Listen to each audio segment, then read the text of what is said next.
Welcome to Talking Halo. This is Derek Ciapola with my co-host, my partners in crime, Jared Timms and Nate Green. Here to look at what exactly is going on. And here it's March 13th as we record this bad boy, and some moves have been made in the last 24 hours. Nate, how you doing? Doing all right, We're getting closer to the inevitable Jose Suarez making the roster. We are getting closer, so you just set yourself up for it, and then when it happens, you're not disappointed. It's the best Uh, way to do things, angel wise. Jared, the look you gave immediately. Go on. Go off, Oh, King. no, we're fine. I still don't I still don't see a way that he makes it. But I don't know. We'll see. You see, that's how you set yourself up for disappointment. When you see the roster opening day and you see his name on there, all you can be is disappointed. All I can be is just not shocked. Should he be on the team, Jared, in your opinion? Um, no. I don't think he can pitch at my college right now. No. He would destroy in college baseball, especially at the NAIA level. Shut up. He would. It's not the NAI level. D2. He'd still be fine. He'd be your number one. I You know, don't it's know about amazing. that. I don't know about For that. the first couple years, especially, I was a big Jose Suarez defender. I don't know if you remember, Jared. Like my argument was the Angels brought him up too early. All those guys that year, 2019, 2020, those years where the Angels were just digging their farm system up and bringing guys up way early. Joe Adell, you can't really make an excuse now. He is who he is, and who he is not a major league pitcher. Nate, look So. what you've done. You're getting us off track here. Can we talk about what we want to talk about? Stop talking about Jose Suarez. All right, Well, we it's don't need. not my fault Nate brought He's it up. important. Stop. He's important. All right. So, well, if you want to get into it, let's talk about the outfield. That's the big question mark of the team right now.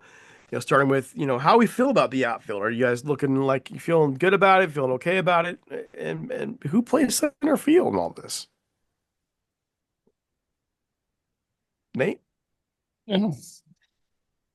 Yeah, I'm glad Mike Trout's not playing center field. I think that's a step in the right direction. I'm a little frustrated that it took as long as it did to make that announcement. Like we probably could have made that announcement closer to the end of the season and maybe gotten a real center fielder on this roster, or at least someone who has played more than 25 games in center field or whatever Moniak's played and Adele's played.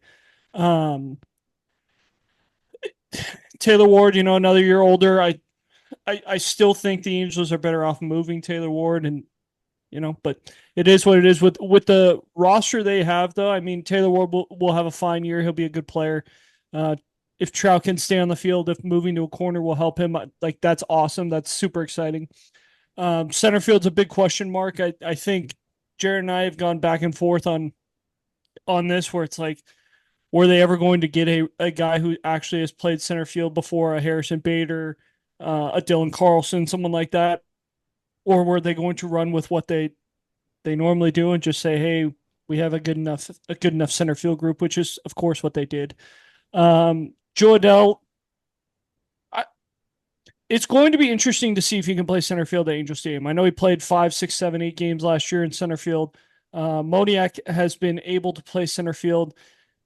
The bat is pretty similar from both of them. I just think there's way more upside with Joe Adell. Like if he actually figures things out, he's a 280 with a 25 and 30 upside, 25 homers, 35 or 30 stolen base upside. Um, Moniak, I think he's a 250 hitter. I guess both of them are probably closer to 250, but I just think that like Adele has a shot to really hit like 25, 30 bombs, where Moniak's probably in that 15, maybe 20 if he really like feels good this year. So I think the upside is way bigger with Adele. So I would lean to give him the nod early, but you know, the safest answer is Mickey Moniak, just because you know that he's going to be good in center field and he's going to he'll be a tough out. He might hit 220 early, but like at least he'll take professional ABs. Jared. Yeah, the outfield's pretty interesting to me this year. I mean, you have Ward, you know kind of what you're getting there. Ward and Soler are going to be similar players at the end of the day, I think. Soler might have a little more juice, but I think they're going to be similar hitters. I know Soler's a DH and everything, but you can find a way to get 20 to 20, 40 games out of him in the outfield at He's, sub replacement level. Defense, that's okay with that's okay with me. We'll see how Trout does in right field. I mean, still playing 100 and hopefully 150 games in right field. That's still a lot of time on the body and things like that. So it doesn't change all that much in center field, but I mean, hopefully it helps. It definitely should help a little bit. You would assume, and then I mean, center field's interesting. At first, I was giving it to Mickey Moniak. I still agree with you, Nate. I think it's a safer bet that Mickey Moniak should probably be the starting center fielder. I don't think it happens because Joe Adell, first off, deserves a chance to play center field every day because of what you said. Like, if Joe Adell is a is who we thought he would be, which the Angels haven't developed somebody who we thought they would be since Mike Trout. Um, just throwing that out there. Um, he's a 240 hitter that can hit 40 home runs and steal 25 bases. Like he has that type of juice that he could do that. So I want to see him. I definitely want to see him get 162 games because I want to know what you have in him with him into 2026. Like 2026 for me is when the window starts to open. You look at the starting pitching. You look at this young core group of guys. They start getting a little bit older and things like that. Hopefully we see them take steps in the right direction this year. But I really want to know what you have with Joe Adell next year. Like, is he Taylor Ward's replacement? Is he somebody that you trade for a reliever? Is he somebody that you DFA? Like if he has a bad year this year, are you keeping him around next year? He gets non-tendered for sure if he has Ex- a bad year. Exactly. Like this is a big year for Joe Adell, and I want to see him. I do want to see him have a very good year. This is a very big year for him because at the end of the day, I don't think he's a center fielder beyond this year unless somehow he's a Gold Glove like stud in center field. I don't see it, but I know people are going to point to, well, he was a Gold Glover in right field, and that's a completely different beast than center field. But I do think that if he has a good year, he could be Taylor Ward's replacement in left field, and you still go, Trout in right, Adele in left, and you have something there. You have a core group of guys. You still need a center fielder, but you have a core group of guys. Mickey Moniak is a fourth outfielder. I'm extremely fine with that. And then you look at the infield in 2026, and you have Christian Moore, you have Zach Neto, you don't have Anthony Rendon. You maybe get him off the books or something like that. I don't know if he retires. You have Nolan Shawnwell at first base. You have Logan O'Hoppe. You have that young core group of guys with the pitching that the rotation that's going to be extremely young, but there are some dudes out there. Moral of the story, though, I want to know what you have with Joe Adell. Is he Taylor Ward's replacement in left field? I don't think he's the everyday center fielder next year, but I do think that he has a chance to be Taylor Ward's replacement in left, and a good one too. I don't. I mean, I think I'm operating as it's a given that Taylor Ward is traded at the deadline, and in that case, the left field job is Mickey Moniak's. That's kind of how I'm viewing it. But my question to you guys in the meantime is this: you're talking about, well, give Joe Adell the opportunity, give Joe Adell. When does Mickey Moniak actually have the real opportunity to be a steady center fielder every day? We know he's played a lot of games over the last couple of years. We know he has had some at bats, but he's never been steady either.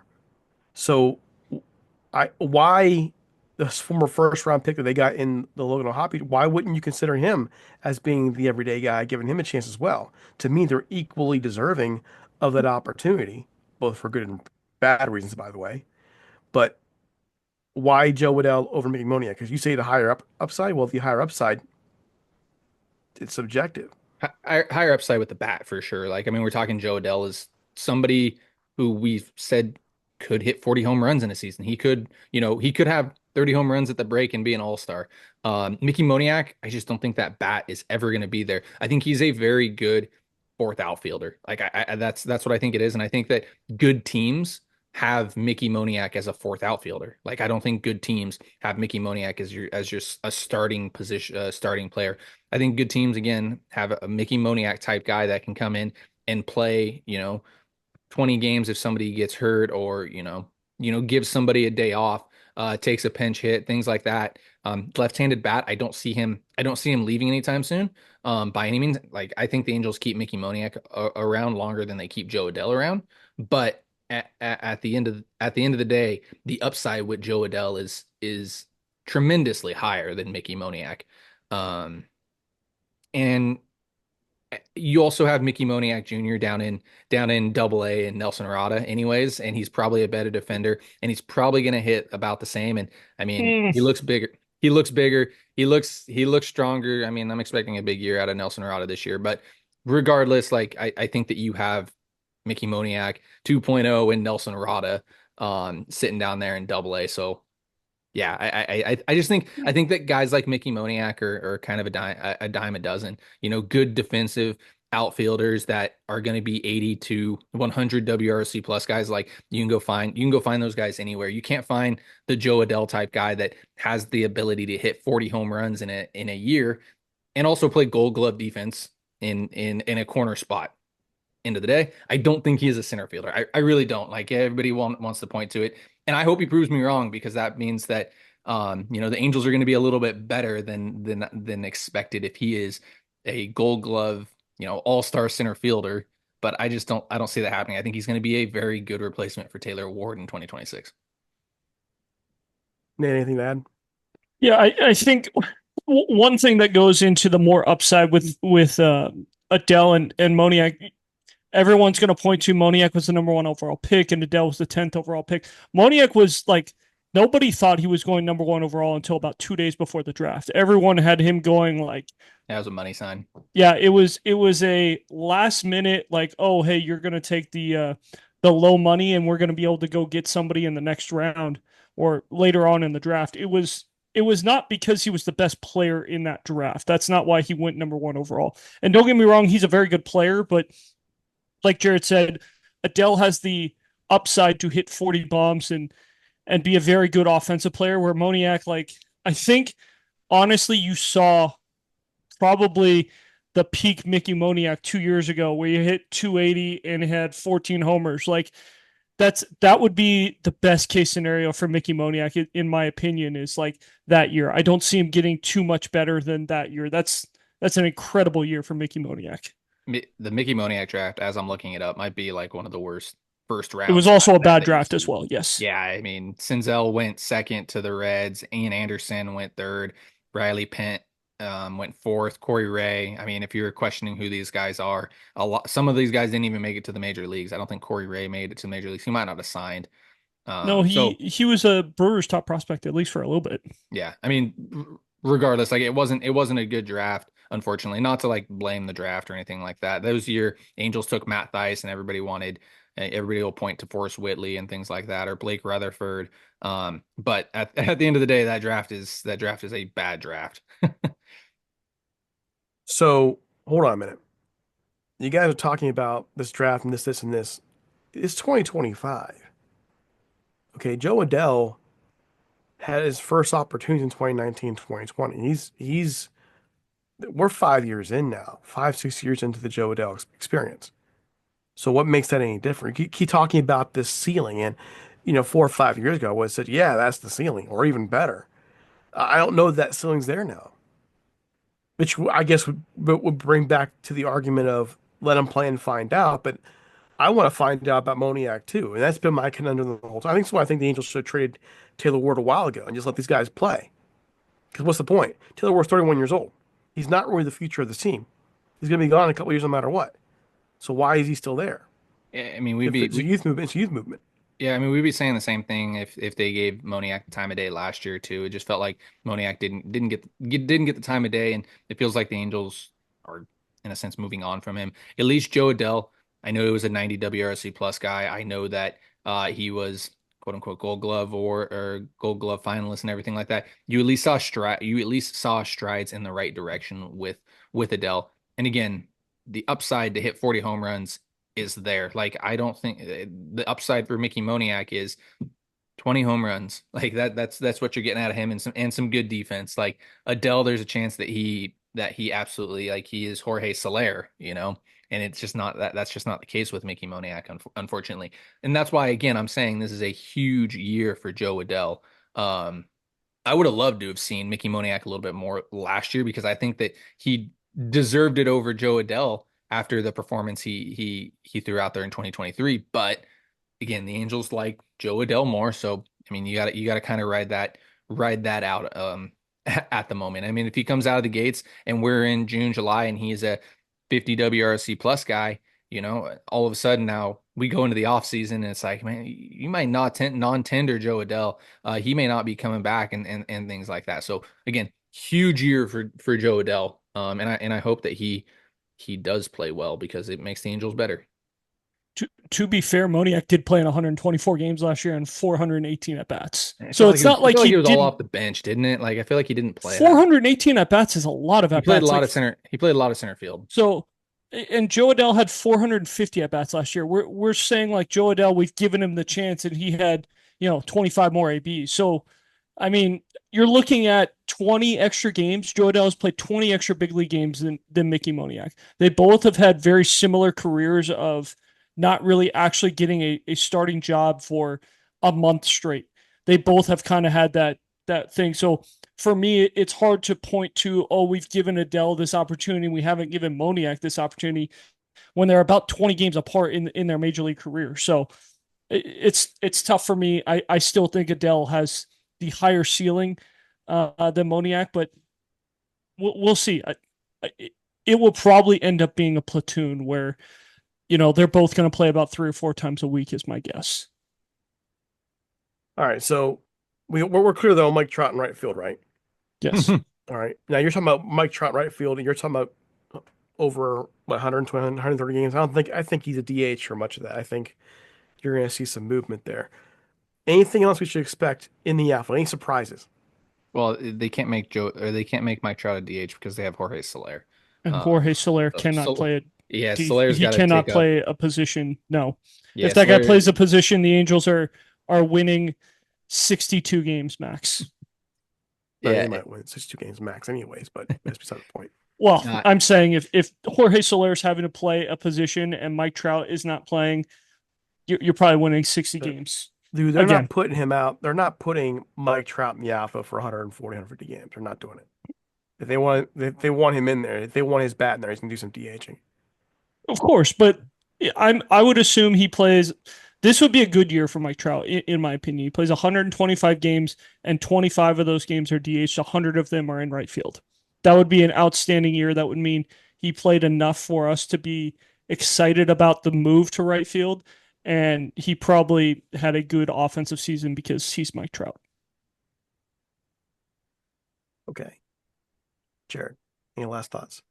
No, I got nothing. I think we still see Trout a little bit in center field. I don't think it's going to be more than 20 games, but I do think you give him a little bit of an opportunity in center field. Soler 20 games from Trout in center and 20 to 40 games from Soler in the outfield. Like, I'm okay with it. It's okay. It's not going to kill. No, it's not going to kill me. No, I'm not losing sleep over that. Not this year, at least. All right, so moving on. Real quick, here's a word from our sponsors. All right. Anything else? We have third round of cuts. This happened yesterday. Any surprises? Start with Nate. Yes, Hans Kraus being sent down was. I know he hasn't pitched as well as he did last year, but I mean, spring training numbers, it is what it is. Like you can only take so much with it. He was a very good pitcher for the Angels in the big leagues last year. And the Angels don't have too many right-handed relievers, if we're actually honest with ourselves. Like, I think when Jared counted, there was what, 7 or 8 actual relievers on the roster, and that was putting Michael Peterson in there. That was putting Hans Kraus. That was putting I don't remember. There was one other guy that was like, that's not even like a legit reliever. That was putting Suarez in there. There you go. So that's the issue. Is like they're going to do things that I'm not a huge fan of, which is this probably means that Johnson's going to make the roster. I would guess that because Hans Kraus is DFA or is put down AAA, that Ryan Johnson's going to make the roster, pitching 0 games in the minor leagues. He looks really good in spring training, but again, it's spring training. So I think that was a huge concern because he's so cheap. He's basically free. It's like major league minimum for a righty out of the bullpen that had like a 3.5 ERA last year out of the pen, which fantastic. So I don't know what the reason was for, and I don't really care that he had a bad spring. That doesn't bother me with the body of work that we've seen from him as an Angel in the major leagues. Jared? Um, yeah, the Angels are down to 16 pitchers. They need to make three more cuts on that side of stuff. Um, the way for me that it's shaping out right now is Ken or Hendricks, Kikuchi, Anderson, and Soriano are your starters. You have Detmers and Kahanowitz are battling for that last starting job. I'm not putting Silseth in that mix. I'm not putting Johnson in that mix. And then you have 10 guys competing for 8 spots in the bullpen. Jansen's in, Joyce is in. I'm going to take a wild stab in the dark and say that Burke is in. And I have a feeling that they keep Garrett McDaniels around a little bit more. And I also am going to just go ahead and slide in Ryan Sefferson because of the comments that came from Ron Washington earlier this week as well. So realistically, what was that? 5 guys. You have 3 spots Six. open. 6. You have 3 spots open and 6 guys left. I thought you mentioned 6 guys, 2 spots, but Same thing. Regardless though, like I'm intrigued that Ryan Johnson is still on this. It still has not been sent down. I'm slightly worried that they're gonna do what they did to Victor Medeiros a little bit. And again, I'm not with the adding somebody like this, somebody that could be a big part of your future to the 40 man quite yet. Stick him in double A, let him go pitch there. Especially if you think he's a starter. I'm okay with putting Stillseth in the bullpen if that's the way you want to go. I'm okay with putting Reed Detmers in the bullpen if that's a route you want to go as well. If you think or Jack. or Kahanowitz is one, if you think Kahanowitz is one that 5th spot. However, if you put Detmers in the bullpen, if Suarez is in the bullpen with Detmers along with Burke and McDaniels, it's a little bit of an issue for me. Like I said, 2025, my expectations are extremely low anyways. I would just prefer to see guys that might make an impact in 2026 and beyond. And quite a few of these guys in the bullpen, I just don't see it happening. The Brock Burks, the Jose Quijadas, Jose Suarez type of guys. Like I want to know what the Angels have in 2026 and with the rotation and with the bullpen. Like I would rather have seen Caden Dana up and pitching at the major league level over Kyle Hendricks. But again, I'm not getting paid $1 million plus to sort all this out right now, unfortunately. So yeah, it'll be interesting. Again, I think there are about 5 guys. There are, let's see, what do we say here? There are 16 guys and there are 13 spots open, which means they need to make 3 more cuts. So your guess is as good as mine. I mean, for all we know, they could cut Kyle Hendricks. I have not a clue. Like I would assume that he's on the team, but I don't know, like the Angels do weird things. The Angels do very weird things. I mean, Tyler Anderson might get DFA. I don't know. I doubt that's the case, but you just don't know. The Angels do weird things. Hey, I don't put him past. We have Ryan Johnson, a non-roster invite who's never played minor league baseball before, pitching at Dallas Baptist, a mid-level major last year, fighting for a bullpen job. The Angels do weird things. You guys can shake your head all you want, but if Kyle Hendricks I'm wasn't on the not. opening day roster, I wouldn't be surprised. I don't know Kyle anything, but I Hendricks is wouldn't be different than surprised. Tyler Anderson. I wouldn't Kyle be Hendricks surprised is if Tyler Anderson, like I'm not sure where you're getting this. You guys can shake your head. But I'm you not guys even. shook your I'm head at that's me. we know. You guys I shook your I head. shook I shook my head at him because there's no way the Angels are going to DFA a guy making $13 million who they could have traded 5 different times for nothing. Um, I don't know, man. The Angels do weird things. Like I think we can all agree with that. This regime does things a little bit different, and whether it's good or whether it's bad, I don't know. I But mean, all I'm saying is like if Detmers and Kahanowitz were in the rotation and Hendricks was in the bullpen, like would that be weird? I don't know. Like yes. it would be weird, 100%. But like that's the way the Angels run things. It's weird. They do weird things. well, They do it's weird things I they don't picked up expect. Hendricks anyways. I mean, there's just things they did that don't make sense, and I guess it also comes down to I don't know the mentality of the organization anymore. I mean, I used to feel like I did have a much better understanding of what their actual thinking is, but with them, you just don't know. But there's a mindset in certain organizations, where when a player has lost their usefulness, it doesn't matter how much it costs them, they're going to get them out of there. And are the Angels one of those organizations? I don't think so, not based on past precedents, you know. So that's why to me it wouldn't shock me if they kept Suarez, or it wouldn't shock me if they kept, you know, any of these guys because they, they're not like the NFL's Rams. The NFL's Rams, once they see a guy is done, look at Cooper Cup, they'll eat a multi-million dollar dead cap for him. Will the Angels eat money on these guys? That's certainly what they do. At least that's what I don't think they're going to do. So I actually agree, Jared. I don't know what to expect. All right, one last thing here. One last thing. Luis Renifo apparently out, probably out to start the year. How does this affect the infield? Starting with Jared. I, again, weird thing. I don't know if he's actually going to be out to start the year. Like it just, I think it's going to come down to, are they still doing the freeway series? They are, right? Like those Yep. are just, Yep. okay. It's the weird Japan. I know the MLB kicks off in Japan here in the next couple of days. So we'll find out in the freeway series. Like if Renifo's playing in the freeway series, then he'll make the opening day roster. If he's not, then expect him to start on the IL.